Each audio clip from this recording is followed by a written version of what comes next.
A number of school districts have funding requests on the ballot, including Sylvania City Schools. Faith Zahowski is live for us tonight in Sylvania. Faith, this is new funding the district is asking for, right? That's right, and it's the first time in a decade the district has proposed an operating levy. Here's what they're asking voters. Sylvania's $7.9 mil operating levy would bring the district roughly $18 million annually. Now, the cost to homeowners would be $277 per every $100,000 of property value yearly. Superintendent Dr. Motley says the money would go towards day-to-day operations, like transportation, supplies, and extracurriculars.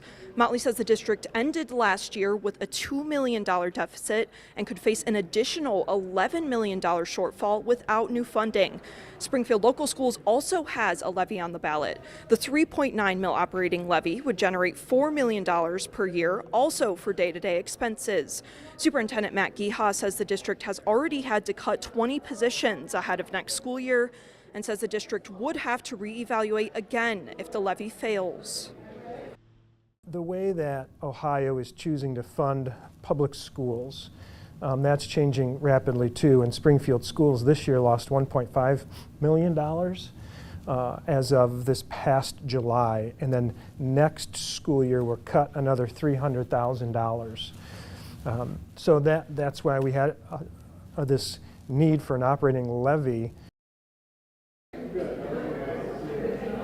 Now, according to the Lucas County Board of Elections, Highland Elementary has seen the second most voters among voting locations in Lucas County. Number one is Sylvania, showing the levies are pushing voters to come to the polls. We'll continue to track results for both levies here live for you tonight. And coming up at 5:30, we'll talk to voters to find out what's most important to them this primary election.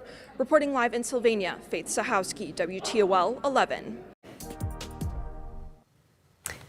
Voters in Lucas County will see a few other issues on the ballot. The Toledo Zoo has a new levy on the ballot, but this one would replace two expiring levies and would actually reduce the amount of tax. The funding would be used for capital needs. Meantime, county commissioners are asking voters to increase a levy to fund 911 services for the first time in nearly 20 years. If approved, the additional money would help maintain and upgrade the county's 911 service. And remember, if you need a guide on what issues or races are on your ballot, you can find a full election guide on WTOL.com right now. Plus, you can text the word election to 419-248-1100 to get a link sent right to your phone.